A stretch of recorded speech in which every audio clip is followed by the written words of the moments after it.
Okay, hi everyone and welcome to our Nature-Based Opportunities for Resilient Cities webinar.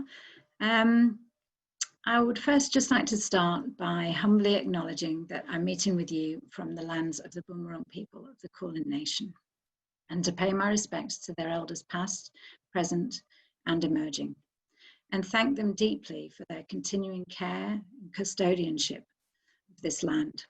I'd also like to extend this respect to Indigenous and Torres Strait Islanders who are on the call with us today. I'll be hosting with you today, which is very exciting, along with our wonderful speakers. And I'd like to start by inviting you to say hi and let us know which land you're calling in from within the chat box, which you should see on the screen just below. The chat will be open for this first part, so please do start to add in your comments. There we are, they're coming in now. Lots of people calling in from Wurundjeri land. We have a caller calling in from Singapore. Wonderful, welcome. Sydney, wow. We just had one from Switzerland, Blue Mountains, Oxford. Thank you all. That's wonderful to see the comments coming in. Great. I'll be hosting you today along with our wonderful speakers. So I'm Claire Bowles, and I'm the Sustainability Lead for I2C Architects. And I work with our teams and clients to build capacity and find ways to design better buildings that positively influence the way we are in the world.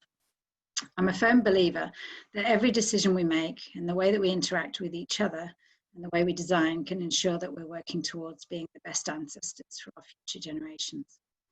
I'm delighted to be here with you hosting this session, and thank you, Sarah, for her kind invitation to hear and share with our 4 experienced panelists. Today, in the face of rapidly changing climate, we will explore the drivers that achieve multiple social, economic and environmental benefits. If recent events have anything to show us lately, it's that we're firmly planted in interrelationship with the web of life. Amongst a myriad of converging crises, of which you by now must be well aware, I'd like to name specifically that we are in the midst of the 6th mass extinction. Invertebrate populations have decreased by 60%. Species are becoming extinct 100 times faster than they would without human impacts.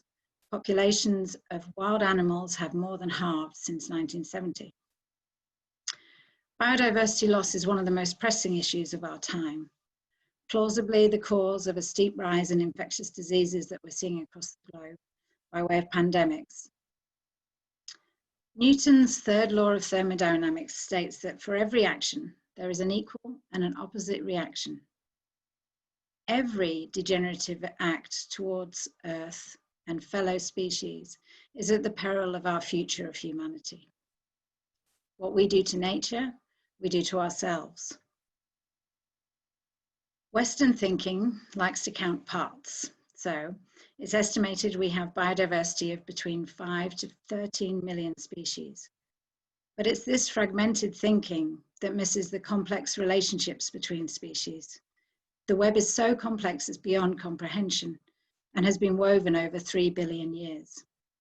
Species have not evolved in isolation, but through interaction and interdependency. We must see a greater whole, not just the sum of the parts, and understand that we too are part of this web, not an impartial observer. Living in this time of climate emergency and biodiversity crisis, I'm sitting and thinking and remembering the cautious reminder that our Indigenous peoples offer us, that the land does not belong to us, but we belong to the land.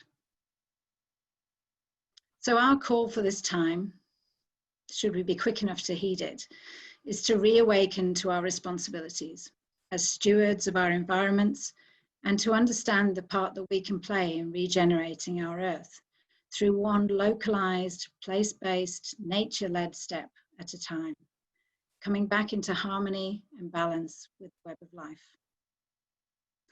In our conversations this afternoon, we'll look at the role our cities have to play and the increasing resilience they'll need to live up to the changing climate conditions.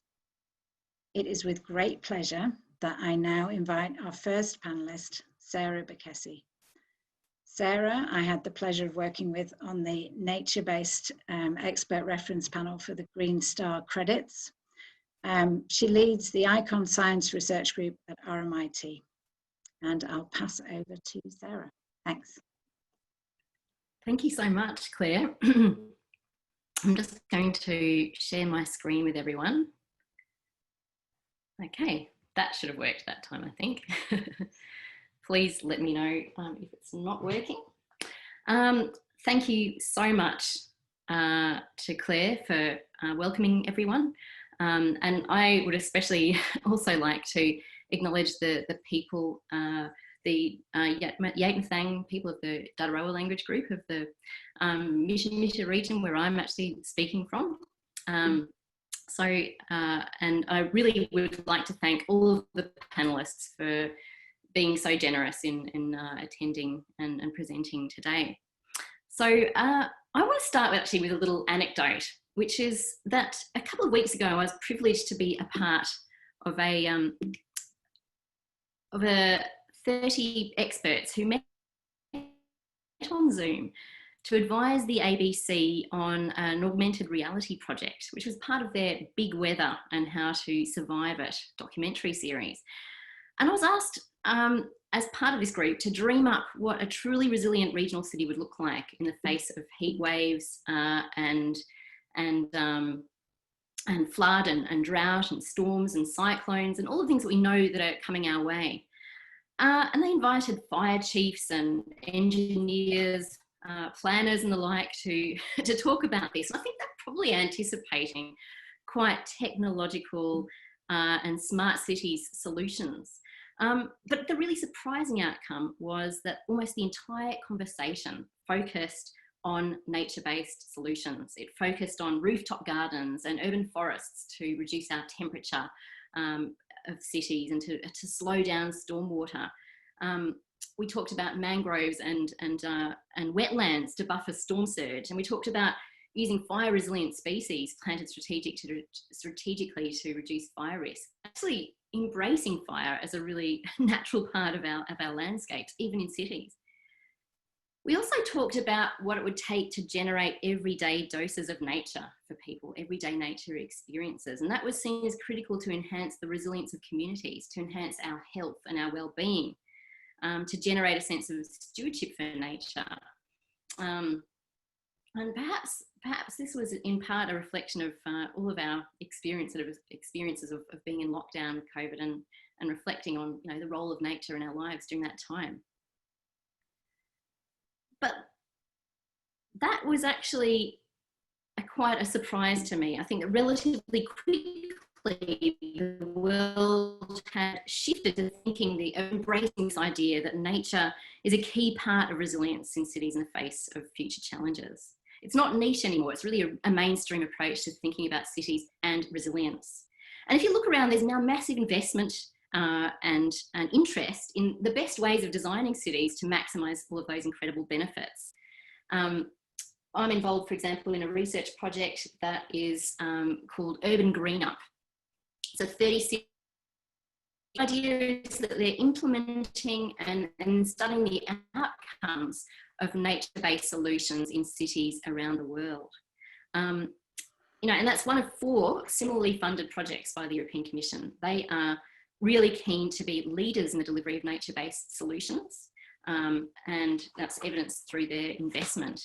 They want to look at best ways of actually reducing noise, reducing temperature, reducing air pollution. How do you enhance the health benefits of nature-based solutions? How do you reduce the feeling of isolation in cities? How do you enhance the financial benefits of having vegetation in cities, including a really interesting one looking at the productivity of retail strips? So I'm particularly interested, if I can go to the next slide, I'm particularly interested in how all of this activity and it's an immense amount of activity around the world, intersects with the idea of biodiversity conservation, because of course it's possible to fill a city with trees that provide, in a way that provides quite little benefit to other species. And I think that's a pity, because firstly, we stand to lose a lot of biodiversity. This study that we undertook showed that cities in Australia can be hotspots for threatened species. The Frankston spider orchid, for example, on the top there of your screen, really requires the people of Frankston to take care and to care about this species. Otherwise, it is probably on the way to extinction. But we also have a lost opportunity of, if we don't think about biodiversity in our urban greening, of actually, because we know that focusing on species diversity delivers enhanced benefits. So it delivers enhanced health and wellbeing benefits. This is a really interesting study that just came out this year from the University of Adelaide. Hi, all people from Adelaide who might be on the call. And this was looking at the delivery of immune responses to people through biodiverse native greening in parks and gardens. So the more biodiverse and native species that we plant in parks and gardens, the healthier and more diverse the microbia in the soil, which then delivers really interesting kind of immune response benefits to people. We know that the cognitive development of our children is enhanced by playing in school grounds that have more biodiversity. We know that urban greening that's more diverse will be resilient to insect attack and drought. But there's another thing here which is really critical, and it's that feeling when you get off a plane, if we ever had that feeling again of getting off a plane, and you smell that you're home, and you see that you're home, and you hear that you're home. And in part, that's to do with a sense of place that is delivered through our vegetation and our biodiversity. So that idea that we can deliver a sense of place and the uniqueness in cities through delivery of vegetation and urban greening is really important. But this won't happen by accident. We need to be really intentional and strategic about how we do this. So the City of Melbourne, for example, is seeking to reintroduce species and bring back species into the city that have really significant Indigenous cultural stories associated with them. This yam daisy, a really important food source. This common brown butterfly that once emerged at the start of one of the 7 Wurundjeri seasons in great numbers. And we need science that's actually going to support that kind of intentional strategizing. A couple of things that we've been involved with here is a project that was looking at which species should we choose for a city if we're wanting to bring back species. So species that are culturally significant, that are ecologically feasible, for example. And we've got a protocol if you want to read more about it there. This is a protocol that we developed that's really seeking to mainstream design approaches to incorporating the needs of species in the urban fabric. It's called Biodiversity Sensitive Urban Design, and it's now being used by a number of different developers around the country. And this idea really seeks to kind of scientifically link the needs of species to design in the urban fabric. And it focuses on 3 aspects: delivery of resources, the mitigation of risks, and the delivery of connectivity. So when I say resources, I might mean, having a diversity of plants, or having water bodies that animals can use, for example. Or it might mean habitat analogues. This is a really beautiful building that was designed with these crevices that intentionally designed for birds to nest in. Threats. So this is a building here that's designed in Tasmania with bird-friendly glass. Now, there's multiple ways that you can deliver bird-friendly glass. This is quite a simple approach. If you angle glass downwards, the birds will see the ground and not the sky, and you'll avoid collision risk. And then connectivity. We're working with the Fisherman's Bend Authority to try and deliver connectivity to a range of different species, both in the parks and the gardens and the green corridors, but also in the very urban fabric of the development. Critically, we need to think of people not as part of the problem, but as part of the solution in this space. And there are so many creative strategies for engaging people to care for nature in cities. wildlife gardening and citizen science, for example. I think perhaps the most important is designing an urban form that encourages interactions with and stewardship of nature. And that's something we don't do terribly well in this country yet, but there's certainly a lot of scope to do better. So in summary, what I've tried to say here is that the resilience of our cities going into the future, it's going to critically depend on this new conceptualization of the urban fabric as a place that we can deliver biodiversity conservation. It's a really massive opportunity for nature, but it's also a massive opportunity for developers, for the industry, for architects, for designers, for investors and for planners. So I'm really looking forward to hearing from our other panelists today who are going to be hopefully expanding on and highlighting some of these opportunities. Thank you very much. Thank you, Sarah. I really loved what you were saying about the everyday nature experiences and also about the uniqueness of place. And one thing that we always try and do is to try and look at nature at the very start of a project. So to actually understand what was there before, pre-development, what bioregion is it, what flora and fauna is from that place and what makes that place unique. So yeah, that was wonderful, thank you. Next, I would like to welcome Guy Williams from Biodiversity Consultancy, who will share his experiences. Thanks, Guy. Thank you, Claire, and also thank you, Sarah. I believe this is really a fascinating, exciting time to be talking about the relationship between nature and resilient cities. From where I kind of sit, I suppose we sit on an edge where we can reflect back at our history of building some really great people-focused cities. And we can also look forward at what cities might mean to us and provide for us in a post or an ongoing kind of COVID-infected world. We're also able to benefit from a notion of some really fantastic research and strategy and frameworks, some of which Sarah's just presented. And we're also able to engage in an important global process just getting underway to set goals and targets for how we live and build our cities within safe planetary boundaries. We don't have a lot of time to get cities right, but we might have the foundation and the fortitude to get started in the right direction. So in the spirit of this urgency, I'm going to try and use my short time to pack a fair bit in and give a bit of a quick summary of what I think is happening at a global or an international level in terms of some of the highlights on this topic. Just get my clicker working. Yeah, as I said, thank you to Sarah and the Threatened Species Recovery Hub for suggesting this webinar and giving us an opportunity to talk about the work that we're doing. The Biodiversity Consultancy is headquartered in Cambridge in the United Kingdom, and we're a global team of experts that we're working on the subject of business and biodiversity. We kind of work at the nexus of conservation, government, academia, and business, and we partner with our clients to deliver practical solutions for managing biodiversity risk and trying to create positive conservation outcomes. It's increasingly clear to us, as I think everybody on this call, that we're facing a nature crisis as urgent as the current public health and climate crises, and the three are inextricably linked. We're aware that business as usual in how we design, build, and use cities is no longer sustainable, and that the impact of cities on biodiversity, both the direct physical, the indirect impact on the surroundings of cities, and the relationship of cities with wider supply chains of products needs to be tackled.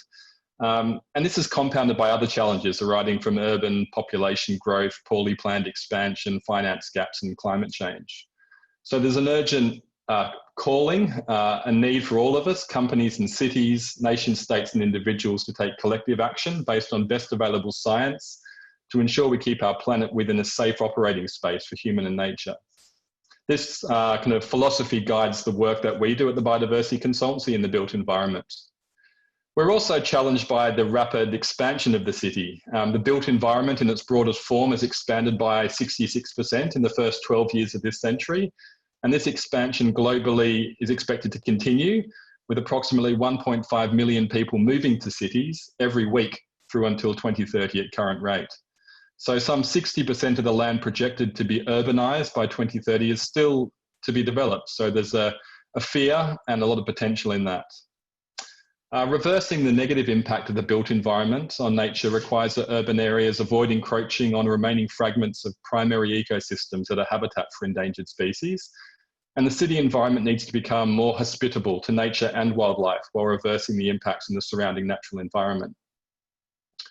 While most of the world's rare, threatened and endangered biodiversity does, to be true, exist outside of the city perimeter, cities certainly lie at the heart of the biodiversity challenge. Cities are where most of us live. It's where most of us shop. Cities are where most of us go for governance or for medical treatment or for learning. Really good time for this particular seminar as well. Just this week, the World Economic Forum released their Future of Nature and Business report.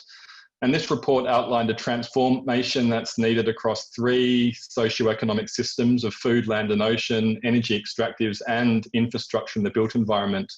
It goes into a fair bit of detail on what the response of cities should be in building nature into better business. This report details how over 80% of threatened and near threatened species are endangered directly by these 3 systems, but it also positively, with a lot of optimism, presents 5 really clear transitions that are needed to redirect cities towards sustainable or nature positive places. I'm just going to go over each of these transitions in a little bit of detail. The first being compact or built environments. So it's essential that we rein in the spread of cities and human settlements. These entail protecting critical ecosystems from conversion to human settlements and promoting compact development rather than sprawling expansion. This has been explored through the neat idea of the 15-minute city, where essential services may be provided within 15 minutes of public or people-powered transport. The second is nature-positive built environment or built design, which seeks to place whole ecosystems rather than humans alone at the centre of design. The work of Australian-based McGregor Coxall and their biourbanism philosophy has had an immense effect on both new greenfield and existing brownfield developments in this particular theme. Thirdly, planet-compatible urban utilities, which aim to effectively manage air, water, solid pollution in urban areas in a way that ensures smarter and cleaner utilities that benefits both nature and people. The philosophy of the donut economics of social and planetary boundaries has led this philosophy through envisaging a world in which people and planet can thrive in a certain balance. For cities this year, the exciting launch of the Amsterdam City Donut has taken the global concept of the donut and turned it into a tool for transformative action, particularly in the city of Amsterdam. A really good and neat initiative I suggest you have a look into. Also, as we've discussed and will continue to discuss, the various novel nature-based solutions that have been proposed to complement human-engineered solutions to restoring and protecting nature. For example, building resilience to extreme weather events. And finally, nature-positive connecting infrastructure, such as green transport, subterranean infrastructure and eco-bridges, which can enable infrastructure projects to enhance connectivity while minimising habitat fragmentation. Underpinning all of these transformations, as they're being called, is this current process that's being led by national governments and companies to commit to ambitious goals and science-based targets to protect biodiversity. Global goals for nature and biodiversity are being established currently through the UN Convention on Biological Diversity. And just as the Paris Agreement set the global goals for climate, which were in turn translated into company-specific targets, there's a parallel process underway to set science-based targets for both cities and companies for climate, freshwater, land, oceans, and biodiversity. So this process, which the Biodiversity Consultancy is involved in, we're co-leading on the Biodiversity Hub, is seeking to bring together a coalition of NGOs, networks, academics, and mission-driven organisations to create these science-based targets for nature, for both cities, as I said, and companies. This work will build upon existing initiatives which are being led by coalitions of city networks such as ICLE, C40, also working with representatives of cities themselves, coalition of mayors and councillors, and other associated NGOs and academics. These science-based targets, we think, are a really important part of the puzzle of building nature-resilient cities because they offer a way for individual cities and the companies within them to demonstrate alignment with these societal sustainability goals and also to provide a one-stop shop for the various metrics, processes and frameworks for taking action. You can see the picture on the slide here is a mock-up of some of the early work that's been done around these science-based target frameworks for cities which we've been involved in. So as centres for political, financial and social capital, cities obviously have a role to take in leading this transition towards a nature-positive world. But in order to fulfill this promise, cities certainly obviously require the metrics and the methodologies to take stock of their natural capital and to set these targets and to monitor progress accordingly.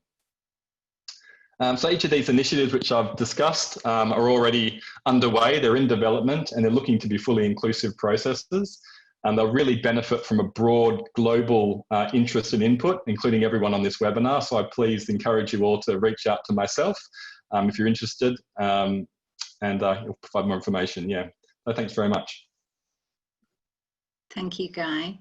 And great to see so many organisations from across the world coming together to collaborate on what is such an important area. And just thinking about the donut, as you mentioned it, I noticed that they did bring out a guide for cities this week, which is worth having a look at if you haven't already seen it. I would just like to invite our participants to drop any questions you may have within the Q&A box.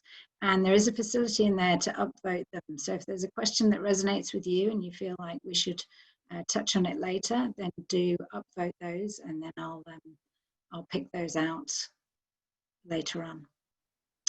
All right, well, next we have Chris Nunn speaking, who is Head of Sustainability at AMP Capital Real Estate and works with the fund management team to set sustainability strategies and engages with key stakeholders to communicate sustainability performance and initiatives.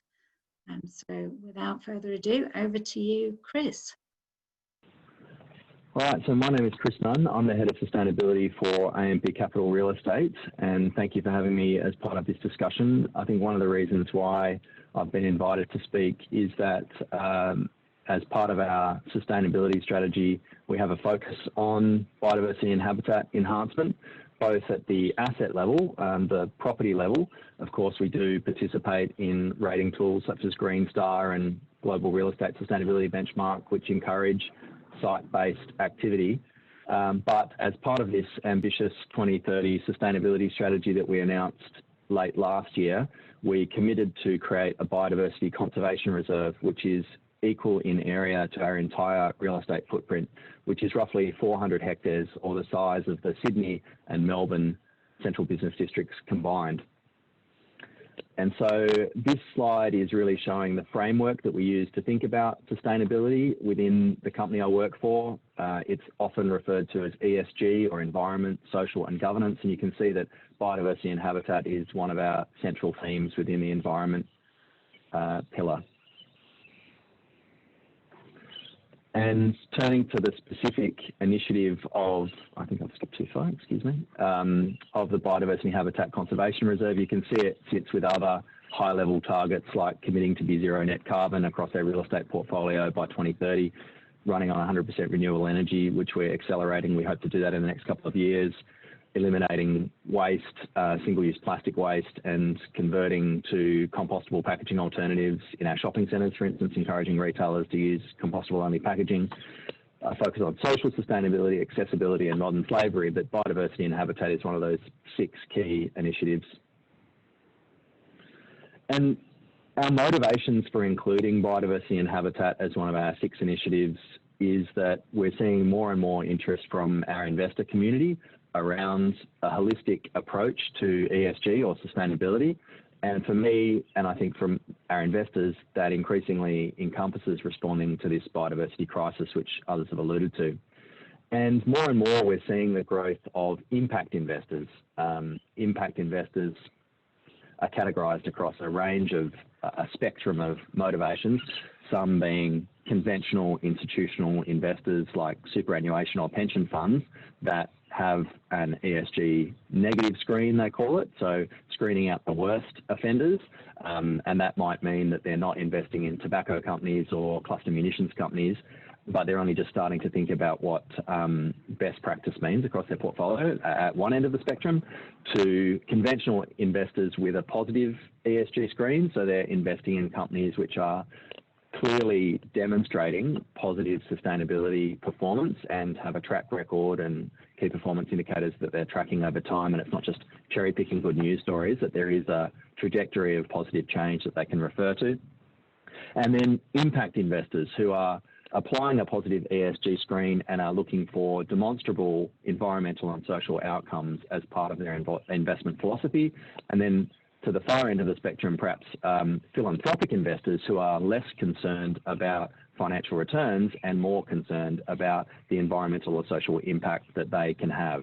So we're seeing a range of investor motivations for caring about biodiversity, but across that whole spectrum from core institutional investors all the way to impact and philanthropic investors, we're seeing more interest in a holistic sustainability strategy, which should and must, I think, encompass an appropriate response to biodiversity, both within cities and where that biodiversity might exist outside cities. So for us, sustainability in terms of biodiversity outcomes is part of a holistic sustainability strategy. And it's being driven by other factors like GRES, which I mentioned, the Global Real Estate Sustainability Benchmark, which is a way that all real estate companies, institutional investors are now being judged on sustainability. And it's a competitive differentiator. We're one of the only companies in Australia to have made a commitment to create a conservation reserve that's equal in size to our real estate footprint. And you can hear the cockatoos in my biodiverse area of Northern Sydney flying past where I'm recording this. It's a competitive differentiator from our competitors. And in the Australian real estate, institutional real estate market, it is a highly competitive space. And we think this is a way for us to show that we're a little bit different and perhaps a little bit better than the guy next door or girl next door. And it really resonates, we hope, with our customers, the tenants, the people who use our buildings, whether that's office buildings, industrial buildings, or retail shopping centres. We think that supporting biodiversity outcomes on the site and off-site through this conservation reserve will contribute to people's health and well-being, to their experience of the amenity of the space and to the sort of mental health value of that biophilic connection to nature. And there's also the feel-good factor of knowing that the rent or the trade that you're contributing through a shopping centre and ultimately to the rent of the tenants and then the landlord who's managing it is actually helping to support the preservation and protection of native species and the enhancement of the ecology in the broader bioregion. And I think staff as well, you know, it's a war for talent, and we need ways to demonstrate that we have values, corporate ESG values that align with our staff's personal values. And we hope that the creation of a Biodiversity Conservation Reserve will help engage, motivate and attract and retain the highest quality staff with the best possible values.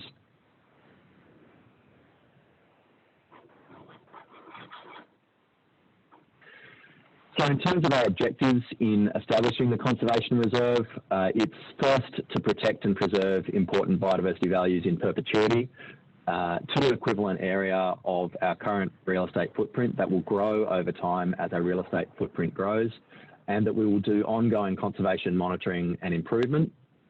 And you can see in the picture there, this is an image that Guy and I captured when we were on a field trip exploring one potential site for this conservation reserve, which is up near Narrabri in the Capita National Park. And this is a beautiful pink slug that was one of the highlights of the trip. We saw a few of them because it happened to be raining. And that's why there's a picture of a pink slug on this slide. But our ancillary objectives in the establishment of a conservation reserve above and beyond protecting the biodiversity values are to show leadership in the financial services and real estate sectors that we operate by pioneering a new aspect of corporate sustainability. Climate change, energy, water, waste and materials use, and to a lesser extent, social sustainability are increasingly common among corporate sustainability strategies, but a large-scale commitment to biodiversity stewardship is not often a feature of corporate sustainability strategies, and we very much think it should be. And we think that we hope we can use this opportunity to pioneer the creation of an industry-accepted method for channeling investment into conservation, private sector investment into conservation, and creating more investor and tenant engagement around the biodiversity crisis. We hope also that it will build connections between our staff and the local land and the Indigenous culture present on that land, and we hope Indigenous management practices can be part of our conservation management plan. And that the conservation reserve that we establish will be community-based and supported, that it will create jobs in the local community, and that it won't be seen as locking up, otherwise productive land for conservation purpose, that rather that conservation purpose will be supported by the broader community and not contrary to other local land uses. We hope it will very much engage our staff and support additional conservation action in the region, so that it will choose a site that will contribute to the creation of existing or the enhancement of existing wildlife corridors, or the enhancement of existing protected areas. And then that it should have the ability to expand over time as our real estate footprint expands. So our inspiration for this was, I guess, my studies in environmental studies way back in the 1990s, and learning about concepts like a debt for nature swap, and the presence of this kind of concept of a conservation reserve, or a one-for-one trade-off between developed land, which has clearly at some point in the past displaced what was once, you know, an ecologically intact habitat, and it's now concrete, glass and steel. Well, that's a legacy that we hope to compensate for in some way through the creation of this conservation reserve.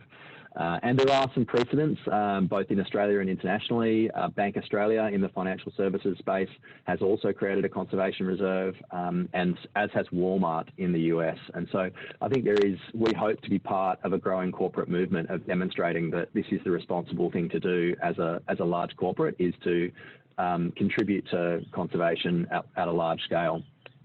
And I think importantly that we hope to really pioneer this private finance investment in conservation. It can't be left to government and civil society alone. Leveraging the power of this growing responsible investment movement, I think, is a huge opportunity to unlock capital for conservation. And in doing this, we really hope to show the way for other corporates to follow our example of creating a conservation reserve or contributing to broader conservation outcomes, and that we will develop and share those methodologies publicly. And we hope to really quantify the costs and benefits to a company of doing this kind of action, so that others can follow our lead. Thank you. Thanks, Chris. Thanks for sharing. I particularly like the idea that the conservation reserve is a place where communities can interact and actually get involved and be part of that nature as well, rather than it being ring-fenced. I see some questions coming in, which is great, some of them being upvoted. Guy specifically wants a question on pink slugs. We'll see if we can fit that in later. Now, without further ado, we will go to Clarence, who is our final speaker on the panel. But last, but by no means least, Clarence Slockey is the director of GWA. He's a Bundjalung Aboriginal man and a graduate of NISDA Dance College and the UTS Business School. And Clarence, I'll pass over to you. Yes, we're, I guess, a relatively new company and 100% Aboriginal owned, with the majority Aboriginal staff in the horticulture, permaculture and design space. And I'm really fortunate in that I have connections to Aboriginal and Torres Strait Islander people right across this country. And I certainly pay my respects and acknowledge all of our Aboriginal and Torres Strait Islander brothers and sisters, and everyone else from wherever you might have come from on this really interesting globe that we all share. And hopefully we can get to share it a bit more into the future. But Australia, we are a beautiful country, and so many people have come to this country from other parts of the world, and may not quite, I guess, understand where it sits, I suppose, in its evolution as the oldest living culture on the planet, but also as one of the oldest continents on the planet. If we go back to Gondwana and Pangaea and all of the evolution of our flora and fauna in particular, and we only have to look at as Sarah mentioned earlier, the bushfires, the climate emergency that we're going through, and of course the pandemic that we're all now living through. I guess the flip side of what I've seen, particularly in the landscape space and the plant space, is that it's brought people into the plant space somewhat. And when people are in isolation, they seem to plant more in their own gardens. It's very hard to get chickens, I must say, in the last couple of months. I had to get 3 new chickens. I had to wait 2 months for that. But it's one of the things, I guess, for resilience is a word that gets thrown about a lot in the corporate sector. It's what is a resilient city, and our speakers have already touched on where we go in relation to the people, planet, profit, purpose, how we reconcile our the offsetting of carbon, for example, or the offsetting of taking out a green space for development because the population is getting bigger. How do we have green infrastructure projects that do help with our biodiversity? So the image that you're looking at on the screen at the moment is a space that we designed and planted about 12 months ago. And what we're looking at is trying to get as many species in, predominantly endemic species, but native species that flower at different times, that have different flower sizes, different colours, and they really encourage different pollinators, which in turn encourage lizards, encourage birds, encourages that biodiverse mix. If you look around your city, and it was mentioned earlier about citizen science, we have a lot of projects that allow for people to get involved in restoring biodiversity, restoring some of those corridors that we really need in our cities. What we are seeing though in some green spaces is the same species in the green space, and it makes it really tricky for some of our bird and animal friends in particular. If you think the black cockatoo, for example, which the casuarinas are one of its primary food sources. When we start to restrict a particular species, then we restrict what's available as a food source for those species. There was an image earlier of the powerful owl, one of my favourite birds of all time, that lives here in Sydney, and its primary food source are the possums in particular. But the development of buildings in particular, but also our public spaces. If we think a little bit around the hardscape of how do we provide habitat, how do we provide nesting hollows, how do we provide places for the birds and animals to sleep, something as simple as an insect hotel that kids can make in your own backyard. Some of these things are really quite, I guess, in some ways, helpful, but very simple and some very simple solutions to getting biodiversity kicked off. This screen is really just talking about cultural knowledge. It's been around for thousands of years, and again we touched on it with the bushfire crisis earlier in the year, where we've looking at how fire can be a management tool. It's been used by Aboriginal and Torres Strait Islander people for a long, long time. Other First Nations people have their own cultural systems, their own knowledge systems, and I think if we start to embrace all of those connections to country, for particularly here in Australia, that we can start to see how we can start to design our cities to really have those nature-based solutions. Again, this is some of the insect life that I get to collect data on to show the benefits of having a broader plant palette when we talk about the diversity of species in our cities' greenscapes.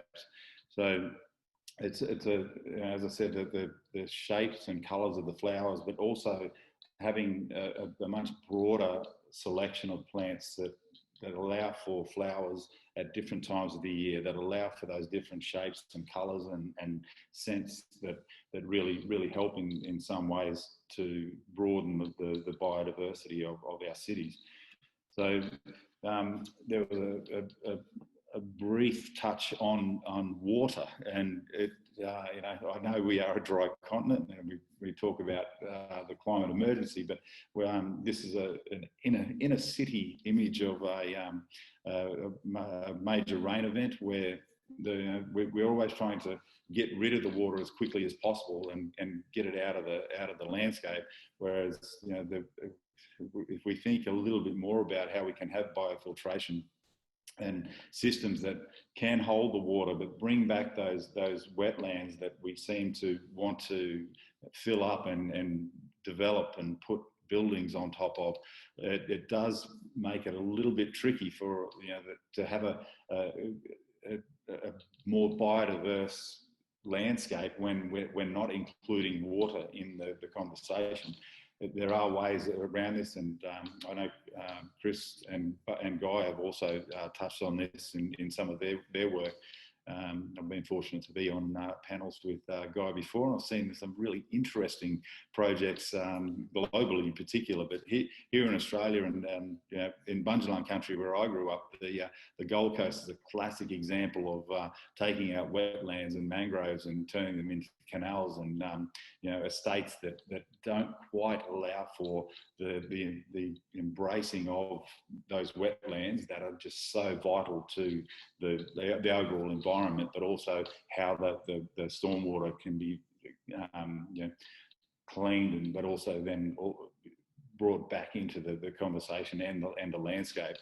You know, these are some of the things that we can really think about. And you know, I'm throwing this image in because it's just such a lovely image of you know, what we can do, the city in the background. But you know, we're fortunate here in Sydney in particular that we have this beautiful city surrounded by national parks and you know, the Blue Mountains. The Sydney Basin is absolutely beautiful to get out and explore, but we can fall into a little bit of I guess a lapse insofar as we see all of this green space around us, so the city can kind of, you know, keep expanding, and you know, we're okay because we've got this buffer. But I think if we think a lot smarter about how we develop our green infrastructure projects, in particular the plant thematics and bringing back our native species that can then have that shared benefit for humans and for plants and animals alike, we will all benefit. Thank you. Thank you so much, Clarence. And you ended on such a beautiful shot there. But what you said about bringing back the natives into the city and that importance of connection really resonated with me. Thank you so much. Well, thank you to all of you as our speakers. And I think what we've got now is some time for some questions. And we've had a lot of questions come in. So this one to whoever feels they would like to respond.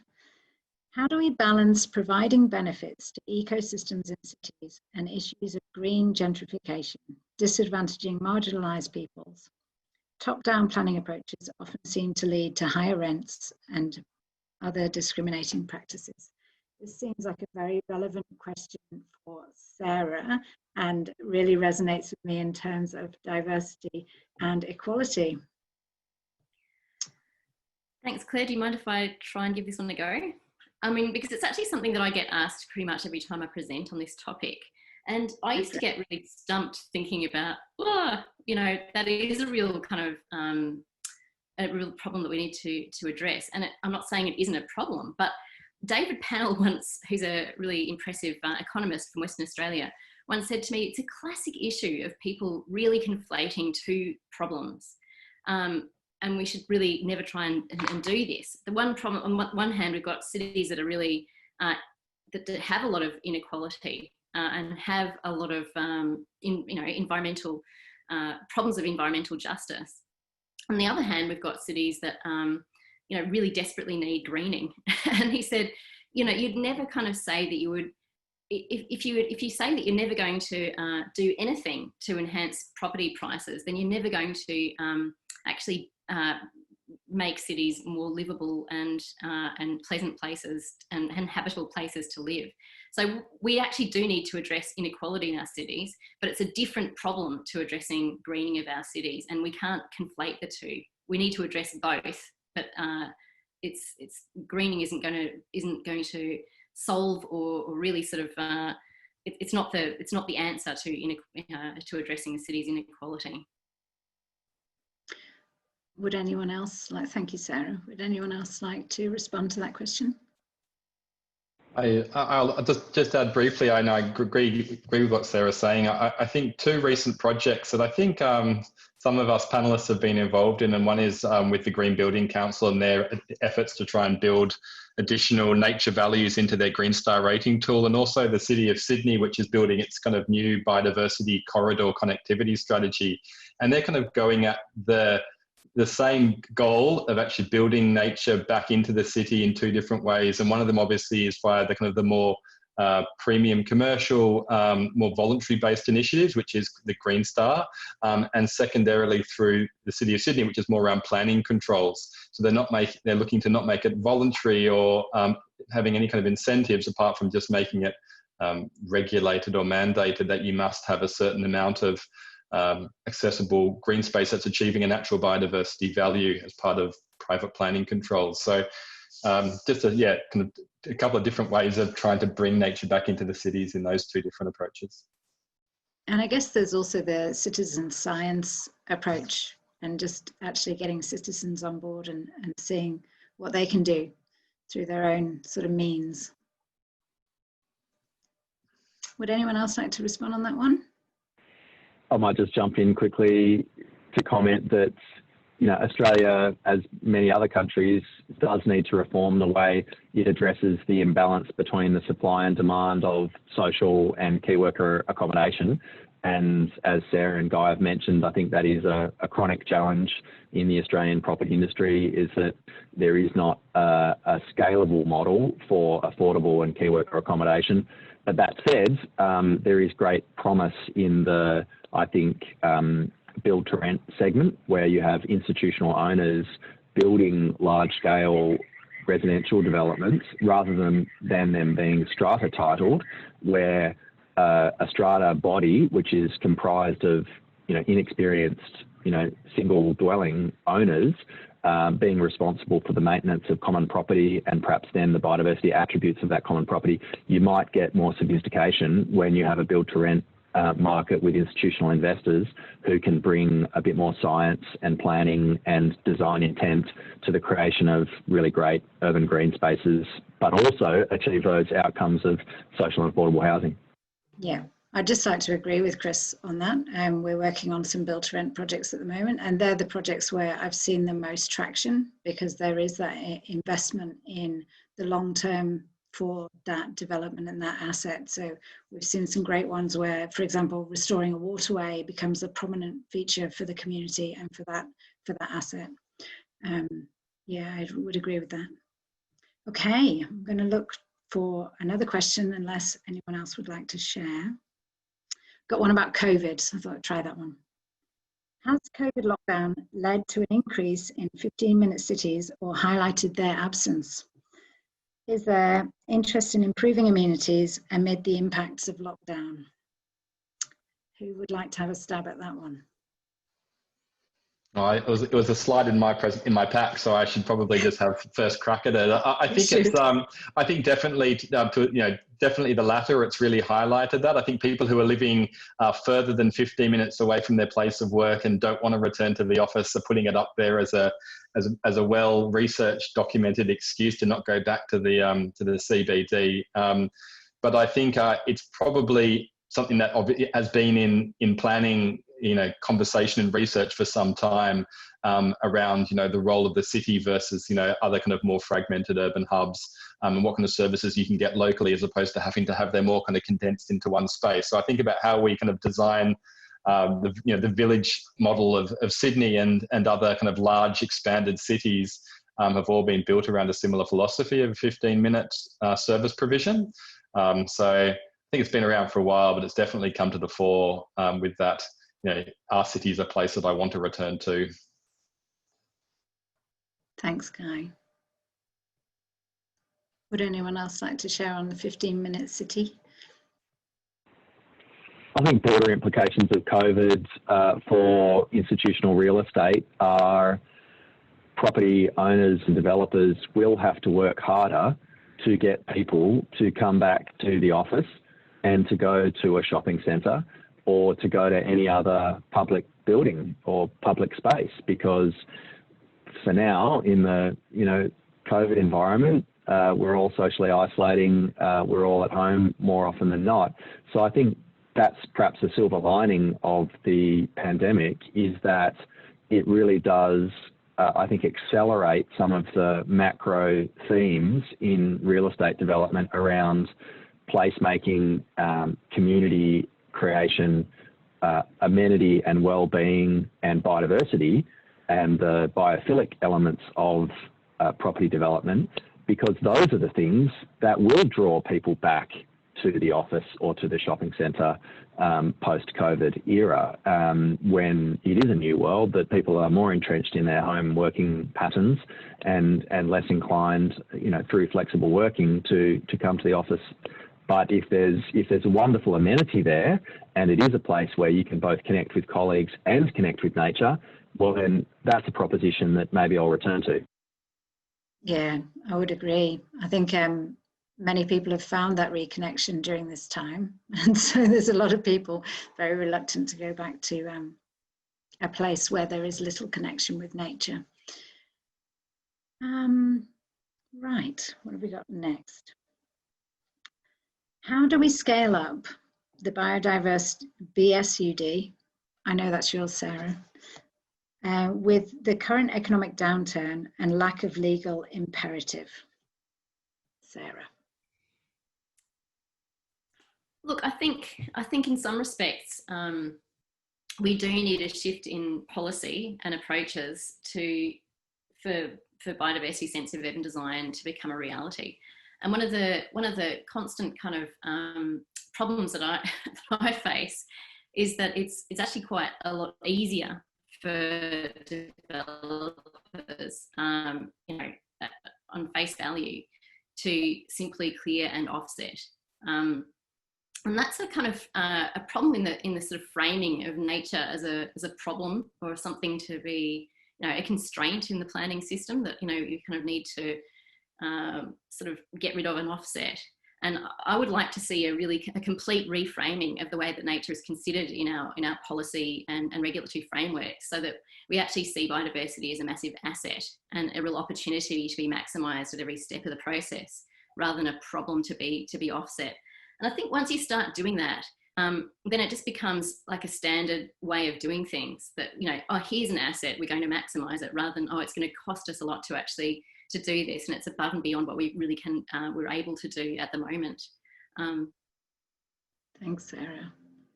I couldn't agree more. It's similar to what Clarence was saying about water. Rather than seeing it as a problem that we need to put somewhere, let's view it as an asset and use it. Would anyone else like to share on that? I might jump in on this one. Thanks. Yeah, I think it's, in some ways, there needs to be a little bit more incentive rather than the threat of punishment, as opposed, you know, particularly if you're looking at the major developments where we might be encroaching on green space, and looking at what's, you know, there's an environmental report, for example, of what is sitting in that green space, and then, you know, as Sarah mentioned, offsetting it, putting it somewhere else. That's not really the answer to, you know, what we can do with, you know, taking out one green space and then, you know, compensating for it elsewhere isn't really going to you know, help in the long term.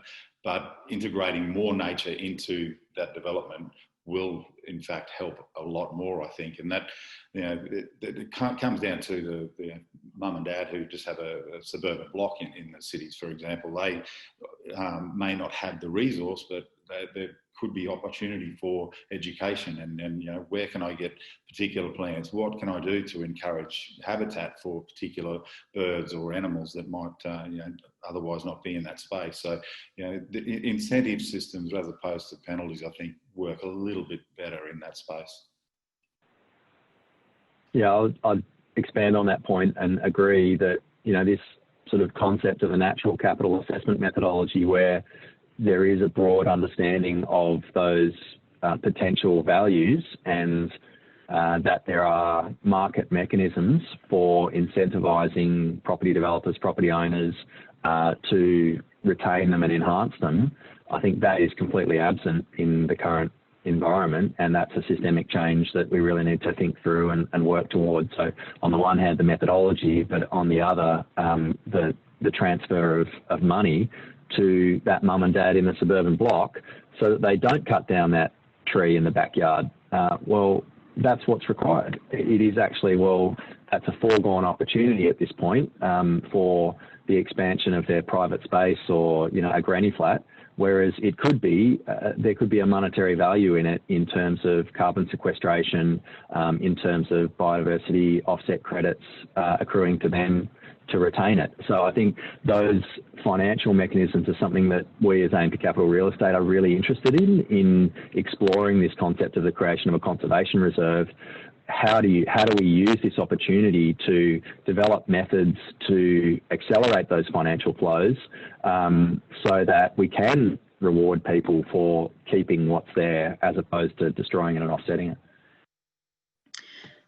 Thanks, Chris. And I think there's also something there around education and actually just really getting that message out there. I think eco-literacy generally is quite low within schools and communities, and if we can find ways to actually lift that and to lift interaction that people have on a daily basis with nature and to get that thirst for understanding which species grow best next to each other and which birds come when you plant a certain thing in your garden, we could actually see things happen as a result of human will.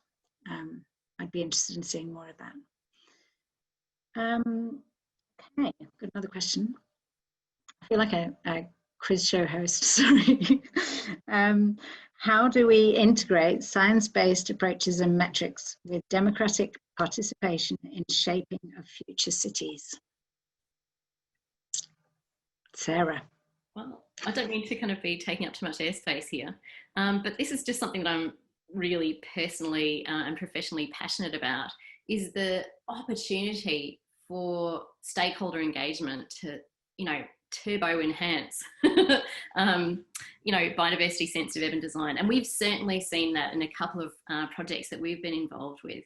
So for example, at Fisherman's Bend site in Melbourne, we involved all of the stakeholders in picturing what a desirable day would feel and look and smell and sound like. Being, if we had succeeded to develop Fisherman's Bend in a really fantastic way, what would it feel like to walk between one place and the next? What would you see? What would you smell? What would you hear? And we used those characteristics to really define what the environment should ultimately sort of be designed like, and actually linked that down to the delivery of habitat to certain species. So the fact that you wanted to have, water sounds, for example, meant that we could really think about the delivery of habitat for frogs on the site. The fact that we really wanted to have feeling, understanding and seeing the seasons on an everyday basis meant that we could actually think about having water entering and leaving it. So kind of tidal environment. Can we just build that into the design?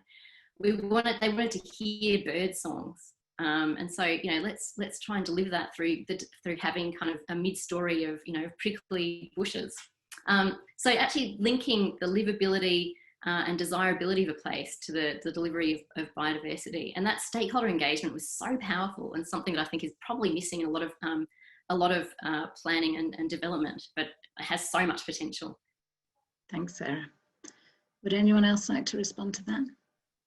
I was just talking along from the experience of the science-based targets network process, which I think just by its very name can scare people away who are non-scientists and who are looking at using 3 words: science, metrics, and technical approaches, can make people go, eek, like that's not an engaging thing. But I think exactly what Sarah said is that the work that's been done to date has involved a really broad range of stakeholders, and that's more in the company guidance. So working with organisations, looking at the full breadth of stakeholders that may be actually helping them to evaluate what is priority, what does biodiversity mean, what does nature mean, what's important to you and what's important to me may be very different, but making sure that that's an inclusive process.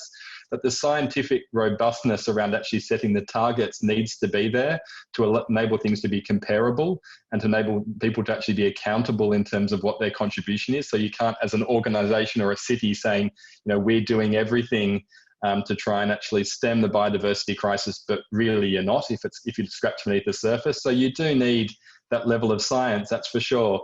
But actually how you value and how you make that effective and how you make it, and monitoring and ongoing kind of reporting on it, that can be very much a participatory process that should take it well outside of the realm of scientists and ecologists and consultants and public policymakers. And it should be, I think Sarah and I have spoken about this in terms of, the role of biodiversity stewards that, who are undertaking your monitoring of your project, of your city or of your site, that should be a far broader remit of stakeholders than just the typical scientists. I think one other point is around scalability. I mean, often we see these positive outcomes of, extensive consultation leading, plus great expert input, leading to wonderful placemaking like the large-scale Fisherman's Bend, or, perhaps the Barangaroo in Sydney is another large-scale master-planned, redevelopment where you have the sort of economic resources and the planning focus to create processes that both hear and respect people's views and balance that with the scientific conservation outcomes. I think scalability means that you need ways of doing that when it's a small block of 10 apartments or, a single duplex. I think there's not the economic capacity in those scales of development to support really intensive processes or even the engagement of a lot of consulting expertise.